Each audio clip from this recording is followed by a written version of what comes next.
Before I jump into this, I need to talk about something that really shifted my perspective on what love truly means in a relationship. It's a story about values clashing, and how sometimes, the person you think you know can surprise you in the worst way. I grew up in Bend, Oregon, in a place where people didn't really flaunt their wealth. Your word meant something, and nobody thought twice about driving a 10-year-old truck if it still ran perfectly.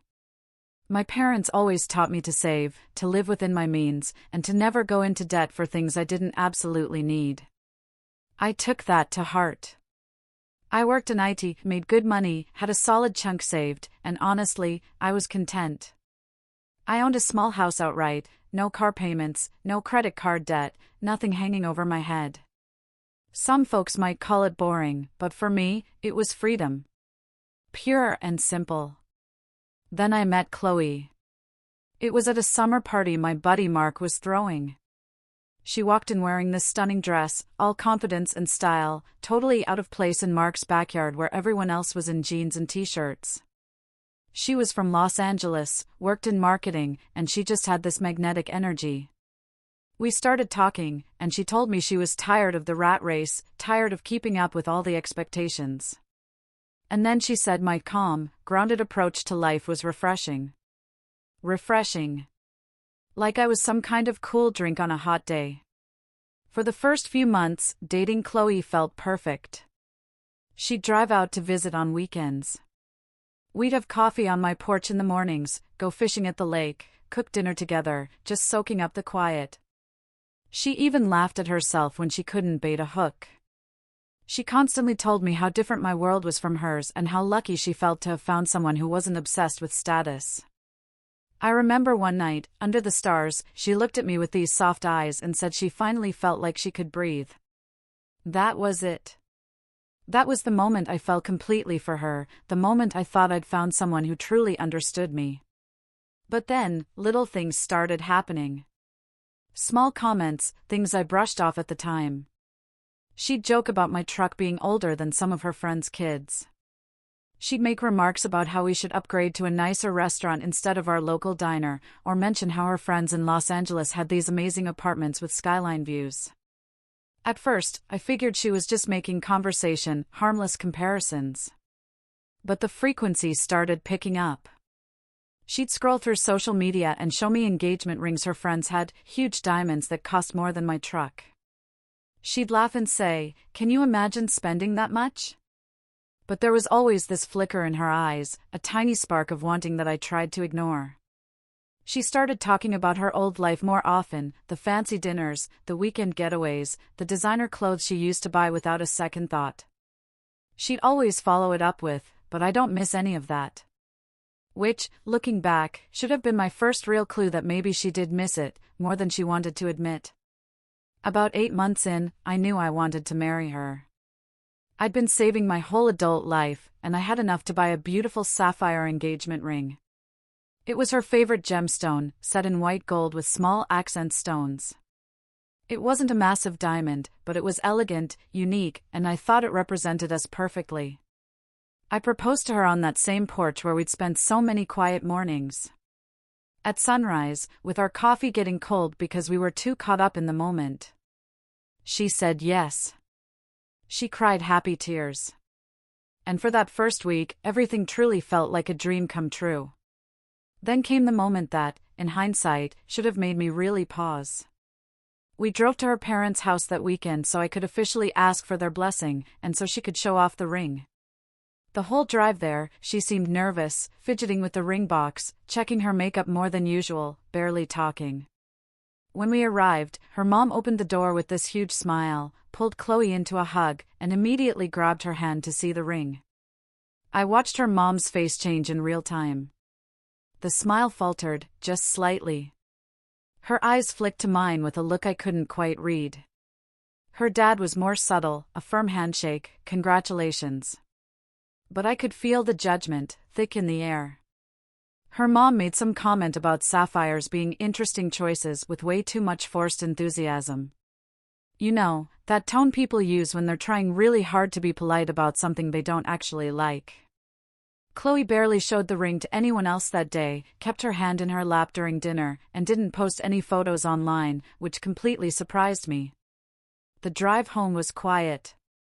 Uncomfortably quiet. And when I asked if everything was okay, she just smiled and said she was tired.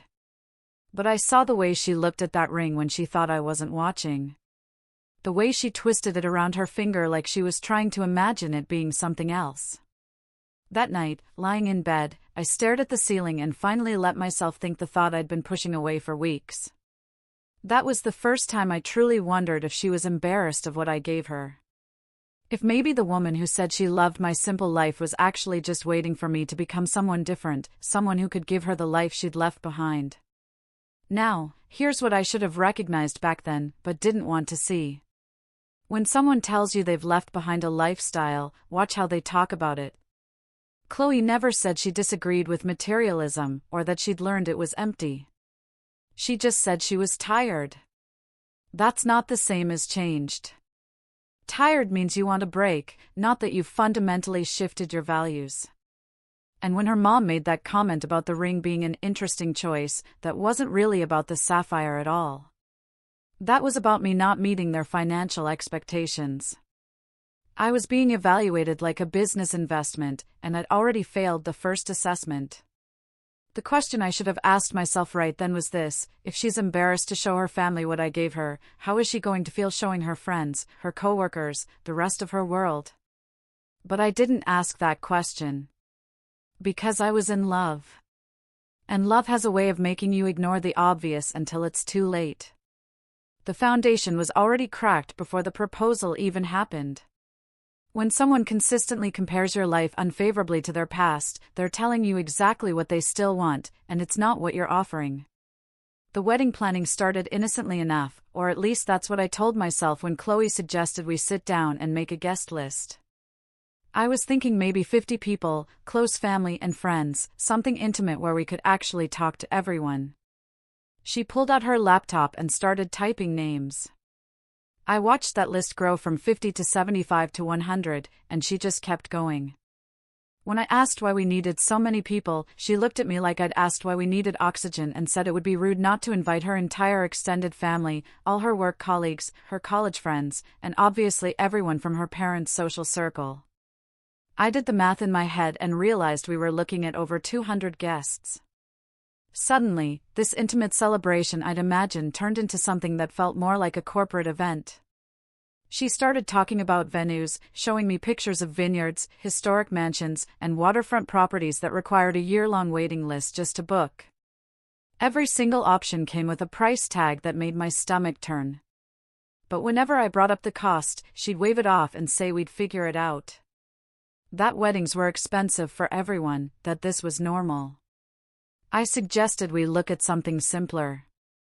Maybe the community center where Mark's sister had her wedding, or even an outdoor ceremony at the lake. But Chloe's face would cloud over, and she'd get this tight smile that told me I'd said the wrong thing. She started using phrases like our special day and once in a lifetime whenever I questioned a cost, like those magic words justified any amount of spending. The catering became our first real argument. I found a great local caterer who did buffet-style service, really good food, reasonable prices, excellent reviews from people in town. Chloe looked at the proposal for maybe 30 seconds before pushing it aside and pulling up websites for premium catering companies that did plated meals with multiple courses and wine pairings. The difference in cost was staggering. We were talking about tripling our food budget. But she insisted that buffets looked cheap and tacky, that her family would judge us, that we couldn't ask people to stand in line at our own wedding. I tried to explain that most of our guests wouldn't care, that they'd just be happy to celebrate with us, but she'd already moved on to talking about hiring a live band instead of a DJ. Every conversation about the wedding turned into a negotiation where I was apparently being unreasonable for wanting to stay within a budget, and she was just trying to make sure we didn't embarrass ourselves in front of everyone we knew. I started dreading these planning sessions. Started feeling this knot in my chest every time she said we needed to talk about wedding stuff, because I knew it meant another conversation about spending money we didn't have on things that didn't matter to me. Then one night, I couldn't sleep. I grabbed her laptop to check my email because my phone was charging in the other room. The browser was still open to her last search, and I saw the tabs. She'd been Googling how to upgrade an engagement ring, looking at diamond replacements, scrolling through before and after photos of rings that had been fixed with bigger center stones. I just sat there in the dark, staring at that screen, feeling something break inside my chest. She'd never said a word to me about being unhappy with the ring. Never mentioned wanting something different. But here was the evidence that she'd been thinking about it, probably since the day I proposed. I closed the laptop and lay back down, and I couldn't stop thinking about all the times she'd angled her hand away when taking photos, all the times she'd kept it in her pocket during family gatherings. All the little signs I'd missed, or chosen to ignore. That was the moment I realized she'd never really been happy with what I offered. She'd just been waiting for me to figure out I needed to offer more.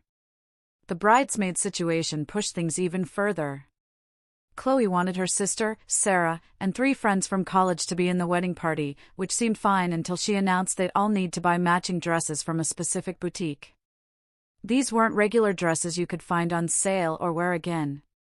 These were custom-ordered gowns that cost several hundred each, plus alterations, plus the shoes she'd picked out to match.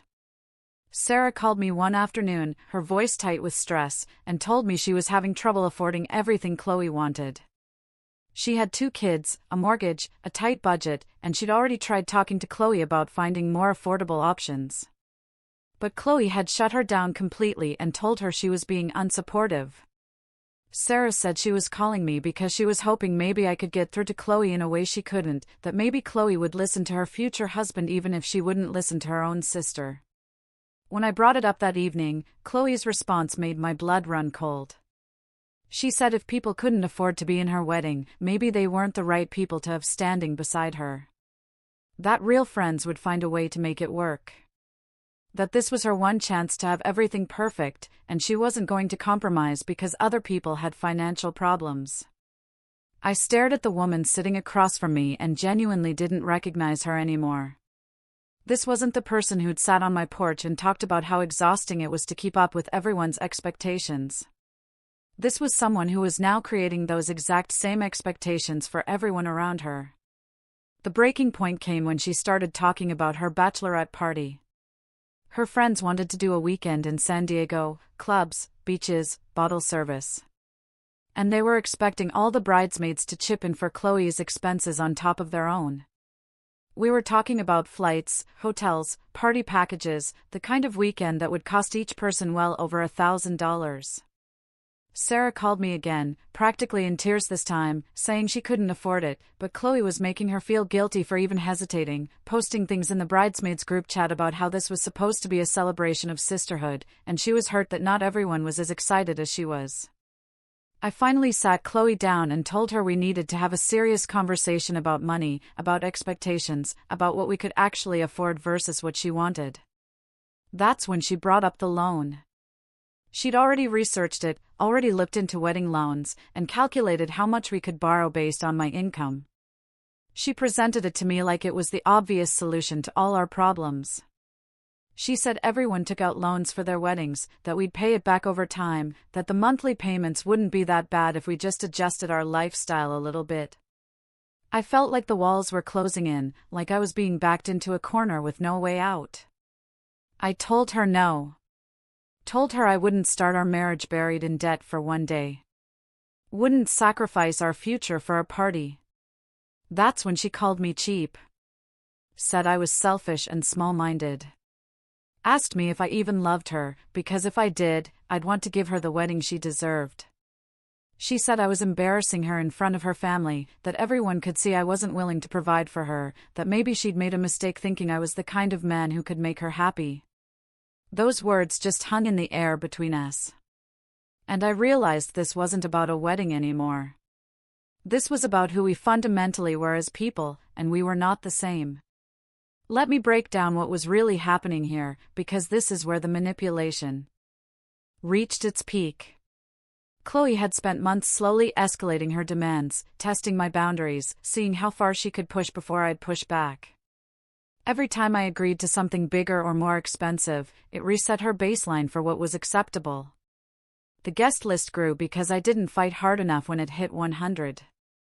The venue got more elaborate because I'd already compromised on the catering. The bridesmaids' dresses became non-negotiable because I'd let everything else slide. This is how financial abuse works in relationships. It's not one big demand. It's 1,000 small concessions that add up to you losing yourself completely. And that accusation that I didn't love her enough? That's the nuclear option of emotional manipulation. She was weaponizing my feelings for her, trying to make me prove my love by destroying my financial stability. The cruelest part was that she'd specifically sought out someone with my values, someone stable and debt-free, because that made me a good provider. But now those same values were being reframed as character flaws. When love becomes conditional on spending, it was never really love. A few days later, she told me her parents wanted to have us over for dinner. Said it was just a casual family meal, nothing formal, but I knew better. I could feel it in my gut that this wasn't going to be casual anything. I showed up to that dinner knowing exactly what was coming. But nothing truly prepares you for sitting at a table while 3 people tag team you about your financial decisions. Chloe's dad started it off smooth, talking about how weddings were investments in your future, how the connections you made and the impression you left could open doors down the road. How successful people understood that sometimes you had to spend money to show people you were worth knowing. Her mom jumped in with stories about weddings she'd attended. How the modest ones were always remembered as the sad ones. How nobody forgot a beautiful celebration, but everyone forgot a cheap one. Chloe sat there quiet, letting them do the work, occasionally nodding like they were making excellent points she'd never thought of before. They had charts, actual printed charts, showing average wedding costs in our region, payment plans for loans, even contact information for a loan officer her dad apparently played golf with. I felt like I was in a business presentation about my own life, except the product they were selling was debt and disappointment. Her dad looked me straight in the eye and said I needed to think about what kind of man I wanted to be. Whether I was the kind who stepped up for his family or the kind who let them down when it mattered. That's when something shifted inside me. When I realized this wasn't about love or commitment or building a life together. This was about control and keeping up appearances and funding a fantasy that had nothing to do with me. I set down my fork, looked at Chloe, and waited for her to say something, to defend me, to tell her parents that we'd figure this out together as a couple. She wouldn't meet my eyes. Just kept staring at her plate like the pattern on the china was the most fascinating thing she'd ever seen. So, I said it. Said the thing I'd been holding back for weeks because I kept hoping we'd find our way back to those quiet mornings on the porch. I told them I wouldn't sacrifice my future for one day, that I'd worked too hard to build a stable life to throw it away on a party, that if Chloe needed me to go into debt to prove I loved her, then maybe we wanted different things out of this marriage. The silence that followed was deafening. The kind of silence where you can hear people's brains recalculating everything they thought they knew. Chloe's face went red, then white, and she finally looked at me with eyes full of anger instead of love. Her dad started to say something about me being unreasonable, but I was already standing up, already thanking them for dinner, already walking toward the door. Chloe followed me outside, and we stood in her parents' driveway under the porch light while moths circled above us. And she told me I was making the biggest mistake of my life. I told her I was pretty sure marrying someone who valued a wedding more than a marriage was the bigger mistake. And then I got in my truck and drove away. The next few weeks were brutal in ways I didn't expect. Chloe told everyone who would listen that I was cheap and controlling, that I promised her a beautiful wedding and then backed out when it came time to actually pay for it, that she'd wasted 2 years of her life on someone who didn't value her. Her version of events spread through her social circle like wildfire. And suddenly, I was getting messages from people I barely knew telling me what a terrible person I was. Mark told me to ignore it. Said anyone who actually knew me would see through it. But it still stunned to have my name dragged through the mud by someone who'd told me she loved me just weeks before. I threw myself into work, started going to the gym more, spent time with friends who didn't ask me every 5 minutes if I was okay. Then, about a month after our breakup, I heard through Sarah that Chloe had started dating someone new, a lawyer named Benjamin, who apparently had money and wasn't afraid to spend it. Part of me felt relieved that she'd moved on so quickly that maybe now the drama would finally die down and I could start rebuilding my life in peace. But Chloe being Chloe, moving on quietly wasn't really her style. She posted photos constantly, designer bags, fancy restaurants, weekend trips to places I'd never heard of. Always with captions about finally being treated the way she deserved. Benjamin seemed nice enough from what I could see. Always smiling in photos. Always dressed sharp. The kind of guy who looked like he walked out of a cologne advertisement. I stopped checking her social media after a while because it felt like watching a performance that had nothing to do with real life. But I'd still hear updates from mutual friends who couldn't help themselves from filling me in. Apparently, Chloe was already talking about wedding plans again, already looking at venues and showing off a new engagement ring that made her sapphire look like a toy from a vending machine. Friends told me she was pushing Benjamin even harder than she'd pushed me. That every conversation was about the wedding, about what she wanted, about making sure everything was absolutely perfect this time. I almost felt bad for the guy. Almost wanted to warn him about what he was getting into. But I figured he was a lawyer and probably smart enough to figure it out on his own. Then one Saturday afternoon, about 6 months after I'd walked away from Chloe, I ran into Megan at the grocery store. She'd been one of Chloe's bridesmaids, and we'd always gotten along fine during the planning phase. She looked genuinely happy to see me, which was surprising given how Chloe had been talking about me, and she suggested we grab coffee. We sat down at a cafe near the store, and she told me she'd felt terrible about how everything went down, that she'd never really believed Chloe's version of events, and honestly, she just needed to vent to someone who'd understand what Chloe was really like. Megan told me everything. Things I never would have known otherwise. Chloe had pushed Benjamin to book the most expensive venue in the entire region. Insisted on a guest list even bigger than the one she'd wanted with me. Demanded a ring upgrade just months after he proposed because the first one wasn't quite right. The bridesmaids were all stressed about costs again. Chloe had picked even more expensive dresses this time, and the bachelorette party was now planned for the Bahamas instead of San Diego. But here's the thing that made my coffee taste better than it had any right to.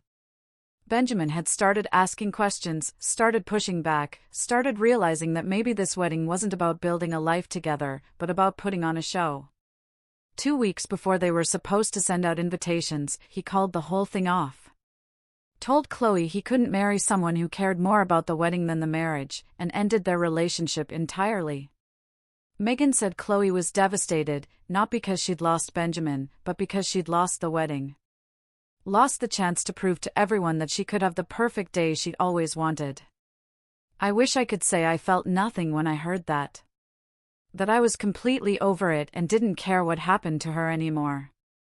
But the truth is, I felt vindicated. Felt like the universe had confirmed what I'd known all along, that I'd made the right choice walking away when I did. A few months later, I made a decision I'd been thinking about for a while. I sold my small house and put a down payment on a bigger place. A real house with land and a view, and room to grow. The kind of property I'd always dreamed about but never bought because I was saving for a future that turned out to be an illusion. I started dating again eventually. Nothing serious at first. Just coffee and conversations with people who didn't measure my worth by my willingness to go into debt. Life got quieter, simpler, better in ways that had nothing to do with money or status or proving anything to anyone. And sometimes late at night when I couldn't sleep, I'd think about that moment on her parents' driveway, about walking away from someone I thought I'd spend my life with. And I'd feel grateful instead of sad. Here's what I learned from all of this, and I hope it helps someone else who might be in a similar situation. Love shouldn't come with a price tag. And the person who truly wants to build a life with you will care more about the life you're building than the party you throw to announce it. When someone shows you who they really are, especially when it comes to money and values, believe them the first time. Those little comments Chloe made about my truck, about my house, about wanting better restaurants, those weren't jokes or harmless observations. Those were her real feelings leaking out before she'd perfected the act. And when someone uses love as leverage to get what they want, when they tell you that proving your love requires you to damage yourself financially or emotionally, that's not love at all. That's control wearing a romantic disguise. I didn't lose a fiancé that night in her parents' driveway. I escaped a future I would have regretted forever. I escaped years of debt, years of feeling like I was never enough, years of watching my hard-earned savings disappear into someone else's fantasy while my own dreams collected dust. The wedding she wanted would have lasted one day, but the debt would have lasted years, and the resentment would have lasted even longer. Sometimes the best decision you can make is the one that disappoints everyone else but saves yourself. What would you do if someone you loved asked you to compromise everything you'd worked for?